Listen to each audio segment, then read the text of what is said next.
നമസ്കാരം, ഞാൻ ശ്രീജിത്ത് സേ. ഇന്ന് ഞാൻ ഈ വീഡിയോ ചെയ്യാനുണ്ടായ ഒരു സാഹചര്യം, നമ്മുടെ നിയുക്ത അമേരിക്കൻ പ്രസിഡന്റ് ഡൊണാൾഡ് ട്രംപ് ഒരു ഉത്തരവിറക്കിയിരിക്കുകയാണ്. അതായത് കുടിയേറ്റക്കാരുടെ എല്ലാം പൗരത്വങ്ങളെ റദ്ദാക്കും. അതായത് അന്യരാജ്യങ്ങളിൽ നിന്ന് അവിടെ ചെന്ന് കുറച്ചു കാലം താമസിച്ച് പൗരത്വമൊക്കെ എടുത്ത് സ്വന്തം രാജ്യം വേണ്ടാന്ന് പറഞ്ഞിട്ട് അമേരിക്കയിൽ വസ്തുവും വീടുമൊക്കെ വാങ്ങിച്ച് സെറ്റിലായിട്ടുള്ളവരുടെ എല്ലാം പൗരത്വങ്ങളെ റദ്ദാക്കും. അവരൊക്കെ ഇനി കൂടും കൊടുക്കുകയും എടുത്ത് അവരുടെ സ്വദേശത്തേക്ക് വരേണ്ടി വരും. അത് വേറൊരു കാര്യം. രണ്ടാമത്തെ കാര്യം എന്ന് പറഞ്ഞാൽ എനിക്ക് ഏറ്റവും കൂടുതൽ സന്തോഷം പകരുന്നൊരു വിധിയാണത്. അതെന്താണെന്ന് ചോദിച്ചാൽ, നമ്മുടെ ഇവിടെ കേരളത്തിൽ നോക്കിയാൽ തന്നെ ചില വടക്കൻ കേരളത്തിലൊക്കെ പോകുമ്പോൾ കുറേ നസ്രാണി കൂട്ടങ്ങളുണ്ട്, ക്രിസ്ത്യൻസ്. അവരുടെയൊക്കെ വിചാരം അമേരിക്ക അവരുടെ സ്വന്തം നാടാണ്. അവരൊക്കെ അവരുടെ വീടുകളിൽ പോലും ഇംഗ്ലീഷേ സംസാരിക്കുള്ളൂ. ഒരു പച്ചക്കറി വാങ്ങിക്കാൻ പോയാലും അത് ഇംഗ്ലീഷിൽ എഴുതിക്കൊണ്ടേ പോകുള്ളൂ. അപ്പോൾ ഇംഗ്ലീഷും അമേരിക്കയുമൊക്കെ തങ്ങളുടെ സ്വന്തം രാജ്യമാണ്. എന്നിട്ട് അവിടെ അമേരിക്കയിൽ ചെന്നിരുന്നുകൊണ്ട് സ്വന്തം രാജ്യത്തിനെ കുറ്റം പറയും. അമേരിക്ക നല്ലതാണ്, ഇന്ത്യയിലുള്ള കാര്യങ്ങളൊക്കെ മോശമാണ്. ഇനി നിങ്ങൾ അങ്ങനെയൊന്നും അഭിമാനിക്കേണ്ട കാര്യമൊന്നുമില്ല. അമേരിക്കയിൽ നിന്ന് നിങ്ങളെയൊക്കെ അവിടെ നിന്ന് ചവിട്ടി പുറത്താക്കാൻ പോവുകയാണ്.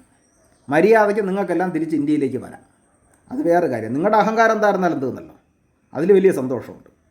രണ്ടാമത്തെ കാര്യം എന്താണെന്ന് ചോദിച്ചാൽ, ഈ വിധിയിലൂടെ നമ്മുടെ ട്രംപ് അണ്ണൻ അദ്ദേഹത്തിൻ്റെ സ്വന്തം കടയിലാണ് കത്തി വെച്ചിരിക്കുന്നത്. അത് ട്രംപിന് അറിഞ്ഞുകൂടാ. ഇതൊരു ചരിത്രത്തിൻ്റെ തിരിച്ചുവരവാണ്. ഞാൻ ചോദിക്കുന്ന ഒരു ചോദ്യം, ഡൊണാൾഡ് ട്രംപിനോട് ഞാൻ ചോദിക്കുന്നത്, അല്ലയോ ട്രംപേ, നീയും നിൻ്റെ പൂർവികന്മാരും അമേരിക്കക്കാരായിരുന്നോ? നിങ്ങൾ ആരാണ്? നിങ്ങൾ എന്ന് മുതലാണ് നിങ്ങൾ അമേരിക്കക്കാരായത്? അമേരിക്ക നിങ്ങളുടെ രാജ്യമായത് എന്ന് മുതലാണ്? അതിൻ്റെ ഉത്തരം ഇത്രയേ ഉള്ളൂ. 1600കളിൽ ലണ്ടനിൽ, ബ്രിട്ടൻ എന്ന് പറയുന്ന രാജ്യത്തിൽ, ഇംഗ്ലീഷ് രാജ്യത്തിലുണ്ടായ ഒരു പ്രൊട്ടസ്റ്റൻ്റ് കത്തോലിക്ക വിപ്ലവത്തിന് ശേഷം പ്രൊട്ടസ്റ്റൻ്റുകാരായിട്ടുള്ള കുറേ ക്രിസ്ത്യാനികൾ അവിടെ നിന്ന് നേരെ ഇങ്ങി പോകുന്നില്ല, ആഫ്രിക്കയിലെത്തി. ആഫ്രിക്കയിൽ നിന്ന് കുറേ അടിമകളായിട്ടുള്ള നീഗ്രോകളെ കൂടെ പിടിച്ചു കൊണ്ടുപോയി അമേരിക്കൻ ദ്വീപുകളിൽ ചേക്കേറി. അവിടെയാണ് കളി കിടക്കുന്നത്. 1600കളിൽ ഇംഗ്ലണ്ടിൽ നിന്ന് വെള്ളക്കാരായിട്ടുള്ള കുറേ പ്രൊട്ടസ്റ്റൻ്റ് ക്രിസ്ത്യാനികൾ ആഫ്രിക്കയിലെത്തി. അവിടുത്തെ നീഗ്രോകളെയൊക്കെ അടിമകളാക്കി, അവർക്ക് ജോലി ചെയ്യാൻ വേണ്ടി അടിമകളാക്കി പിടിച്ചുകൊണ്ടുപോയി അമേരിക്കൻ ഉപദ്വീപുകളിൽ കയറി അവിടുത്തെ യഥാർത്ഥ നിവാസികളായിരുന്ന റെഡ് ഇന്ത്യക്കാരെ കൊന്നും കൊള്ളയടിച്ചും അവരുടെ പലതും അപഹരിച്ചെടുത്ത് അവിടെ ഉണ്ടാക്കിയ രാജ്യമാണ് അമേരിക്ക. അതിൻ്റെ പിന്തുടർച്ചക്കാരനാണ് ഈ ട്രംപ്. അങ്ങനെയാണ് അമേരിക്കയിൽ വെള്ളക്കാരും കറുത്ത വർഗ്ഗക്കാരും ഉണ്ടായത്.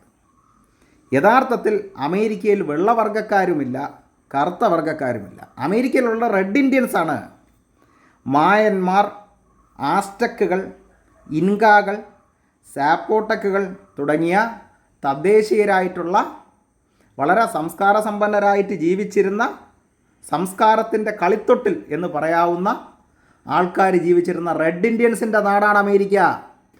അവരുടെ രാജ്യമാണ് അമേരിക്ക. അല്ലാതെ കുടിയേറ്റക്കാരായിട്ടുള്ള വെള്ളക്കാരൻ സായിപ്പിൻ്റെയോ ആഫ്രിക്കക്കാരായിട്ടുള്ള കറുത്ത വർഗ്ഗക്കാരനായ നീഗ്രോയുടെയോ വർഗ്ഗമല്ല അമേരിക്ക. അവരുടെ രാജ്യമൊന്നും അല്ല അമേരിക്ക. ഇവരവിടെ പോയി റെഡ് ഇന്ത്യക്കാരുടെ കൊളറാഡോ തുടങ്ങിയ സ്വർണ്ണഖനികളെ കൊന്നും കൊള്ളയടിച്ചും ജനങ്ങളെ നിഷ്ഠൂരമായി കൊന്നൊടുക്കി അവരെ കാട്ടിലേക്ക് ഓടിച്ചിട്ട് അവിടെ പിടിച്ചടക്കിയ രാജ്യമാണ് അമേരിക്ക. പിന്നീട് അവിടെ എത്തിയ അമേരിക്കയിലെത്തിയ കുടിയേറ്റക്കാരായിട്ടുള്ള ബ്രിട്ടീഷ് വെള്ളക്കാരായിട്ടുള്ള ആൾക്കാർക്ക് വേണ്ടി ഒരു ഭരണ സംവിധാനം ബ്രിട്ടനിൽ ഏർപ്പെടുത്തി. ബ്രിട്ടനാണ് ഭരിക്കുന്നത്. അതിനെതിരെ അമേരിക്കയിൽ വിപ്ലവം നടന്നു. അങ്ങനെ ബ്രിട്ടനും അമേരിക്കയും തമ്മിൽ കടുത്ത യുദ്ധത്തിലേർപ്പെടുകയും അമേരിക്കൻ വാർ ഓഫ് ഇൻഡിപെൻഡൻസ് അല്ലെങ്കിൽ അമേരിക്കൻ സ്വാതന്ത്ര്യ സമരം എന്നറിയപ്പെടുന്നൊരു സമരത്തിലൂടെ ബ്രിട്ടനെ സായുധമായി കീഴ്പ്പെടുത്തി അമേരിക്ക സ്വന്തം രാജ്യമാക്കി വികസിപ്പിച്ചെടുത്തു. അതാണ് അവിടെ സംഭവിച്ചത്. അപ്പോൾ ഇന്ന് അമേരിക്കയിലുള്ള വെള്ളക്കാരായിട്ടുള്ള ജനങ്ങളും അവിടുത്തെ കറുത്ത വർഗ്ഗക്കാരായിട്ടുള്ള നീഗ്രോസും വാസ്തവത്തിൽ അമേരിക്കക്കാരേ അല്ല. പിന്നെ എന്തിൻ്റെ അടിസ്ഥാനത്തിലാണ് നിങ്ങൾ ഈ അവിടെ കുടിയേറ്റക്കാരുടെ പൗരത്വം റദ്ദാക്കണമെന്ന് പറയുന്നത്? ഈ കുടിയേറ്റക്കാരുടെ പൗരത്വം റദ്ദാക്കണമെന്ന് പറഞ്ഞാൽ ട്രംപിൻ്റെയും പൗരത്വം റദ്ദാക്കേണ്ടി വരും. കാരണം എന്തെന്ന് ചോദിച്ചു കഴിഞ്ഞാൽ ട്രംപും ഇതുപോലെ കുടിയേറ്റക്കാരുടെ പിൻഗാമികളിൽപ്പെട്ടവരാണ്. യഥാർത്ഥ അമേരിക്കൻ നിവാസികൾ, യഥാർത്ഥ അമേരിക്കൻ പൗരന്മാരെന്ന് പറയുന്നത് ഈ ക്രിസ്ത്യാനികൾ, ഈ ഇംഗ്ലണ്ടിലെ ക്രിസ്ത്യാനികൾ അവിടെ വരുന്നതിന് മുമ്പ് അവിടെ ഉണ്ടായിരുന്ന റെഡ് ഇന്ത്യൻ വംശജരാണ്. ഇത് വാസ്തവത്തിൽ ഒരു കാലഘട്ടത്തിൻ്റെ തിരിച്ചുവരവാണ്. ഇത് വാസ്തവത്തിൽ ഒരു ചരിത്രത്തിൻ്റെ ആവർത്തിക്കലാണ്. ഇതൊരു പകവീട്ടലാണ് കാലത്തിൻ്റെ. ഇനി നോക്കിക്കോളൂ, അമേരിക്കയ്ക്ക് ഇപ്പോൾ തന്നെ ഒരു കാട്ടുതീയൊക്കെ വന്നില്ലേ, വലിയൊരു ദുരന്തം ഉണ്ടായില്ലേ. ഇനി നോക്കിക്കോളൂ, ചിലപ്പോൾ റെഡ് ഇന്ത്യൻസ് അവിടെ തിരിച്ചു വന്നെന്നും വരും. അപ്പോഴാണ് അമേരിക്ക ഞങ്ങളുടെ രാജ്യമാണെന്ന് പറഞ്ഞ് അഭിമാനിക്കുന്ന, സ്വന്തം രാജ്യത്തേക്ക് തള്ളിപ്പറഞ്ഞിട്ട് അമേരിക്കയിൽ ചെന്ന് പൗരത്വമെടുത്ത്, ഇന്ത്യയിൽ മാത്രമല്ല പല രാജ്യങ്ങളിലും കിടക്കുന്ന ക്രിസ്ത്യൻസ് ഇതൊക്കെ തന്നെയാണ് ചെയ്യുന്നത്. അമേരിക്കയിൽ പോയി പൗരത്വമെടുത്ത് അമേരിക്ക ഞങ്ങളുടെ രാജ്യമാണ്, ഇന്ത്യയെക്കാളുമൊക്കെ അമേരിക്ക കൊള്ളാം എന്ന് പറഞ്ഞ് വീം പറക്കുന്ന അവിടുത്തെ കുടിയേറ്റക്കാരായിട്ടുള്ള നസ്രാണികൾക്കെല്ലാം നല്ലൊരു അടി കിട്ടാൻ പോണത്. അപ്പോൾ ഇത്രയും പറഞ്ഞുകൊണ്ട് ഞാൻ എൻ്റെ വീഡിയോ അവസാനിപ്പിക്കുന്നു. നമസ്കാരം.